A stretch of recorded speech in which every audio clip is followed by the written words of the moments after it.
परशुराम जी ने कहा, बाल ब्रह्मचारी अति कोही और विश्व विदित क्षत्रिय कुलद्रोही, जिसने सारे संसार से 21 बार क्षत्रियों को मिटा दिया, वो परशुराम में।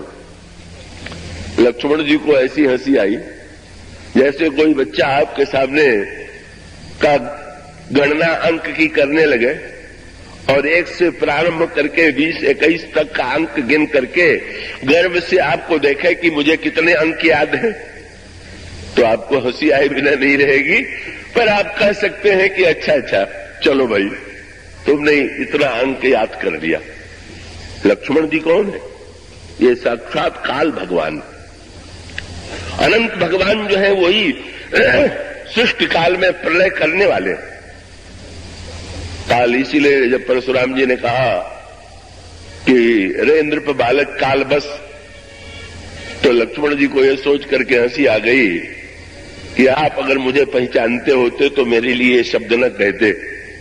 काल क्या काल के बस में होगा? आप काल को ही डराने की चेष्टा कर रहे हैं। और संकेत क्या था? बोले महाराज, काल तत्व पर विचार कीजिए कि काल ने सारे संसार का संहार, ब्रह्मांड का प्रलय अनंत बार किया और अनंत से आप 21 अंक सुना रहे हैं। लक्ष्मण जी का नाम है अनंत, तो अनंत के सामने 21 का अंक वो हंस करके कहते हैं, महाराज आपकी अहमता और ममता दोनों झूठी। जो अहंकार आपने पाल लिया है, मैंने बहुत कर डाला है, वो भी किसी काम की बात नहीं। और जो आपने धनुष से ममता जोड़ दिया, वो भी ठीक नहीं। और अंत में आप देखेंगे कैसी बढ़िया अहमता और ममता दोनों छूट गई।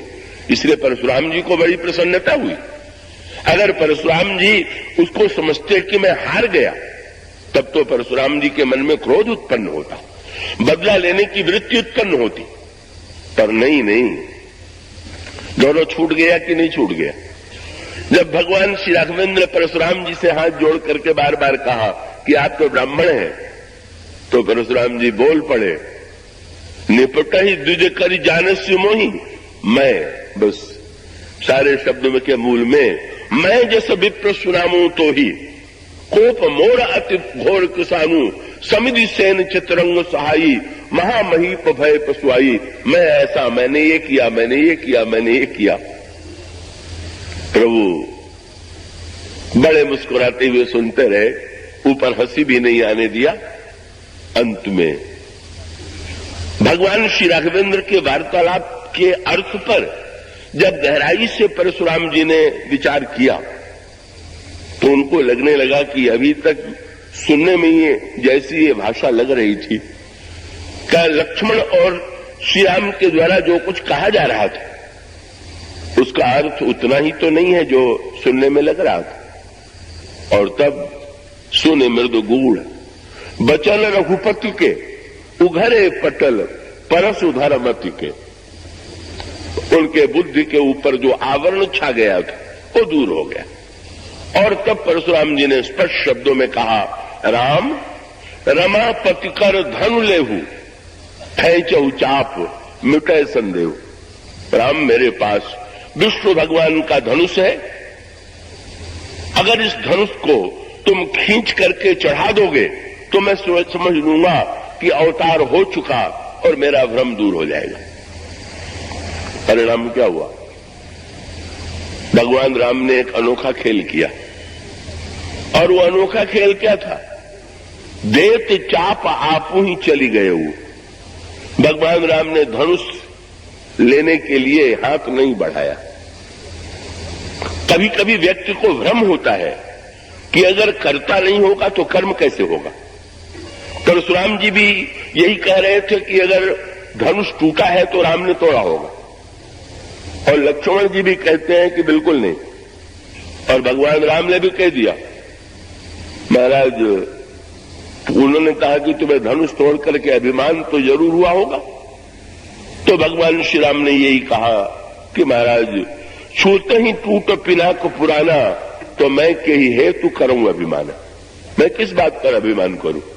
कोई पुराना किला हो, आप देखने के लिए जाएं, उसको छुए, उसी समय दीवार गिरने वाली थी, आपने छुआ, दीवार भी गिर पड़ी। अब आप घोषणा करने लगे कि मेरी भुजा में तो वो शक्ति आ गई है कि बड़े बड़े किले की दीवार को भी ढहा दे। प्रभु ने हंस करके कहा, महाराज वस्तु तो जो विनाशी है उसका समय पर विनाश होता है। अगर धनुष मैं तोड़ता तो जिसमें जनक ने प्रतिज्ञा की थी उसी समय तोड़ देता, लेकिन मैं बैठा हुआ था गुरु जी की आज्ञा के लिए। और गुरु जी भी इतनी देर क्यों कर रहे थे? क्या विश्वामित्र समय शुभ जानी, काल की प्रतीक्षा। महाराज धनुष तो समय पर मिटना था, संजोग ऐसा था कि जिसमें उसके टूटने का समय था गुरुजी ने मुझको भेज दिया। वो तो कोई भी छूता तो टूट जाता। तो ऐसी स्थिति में मुझे ये भ्रम थोड़ी है। ये बात अगर व्यक्ति समझ ले कि ये जो मैं चिल्लाता रहता है व्यक्ति, ये मैं के द्वारा जो कुछ होता हुआ दिखाई देता है, ये काहे का मैं है, ये समय है, प्रारब्ध है। ये बातें मिल करके किसी व्यक्ति के द्वारा कुछ करा देती हैं और व्यक्ति अपने में मिथ्या गर्भ पाल देता है। परिणाम क्या हुआ?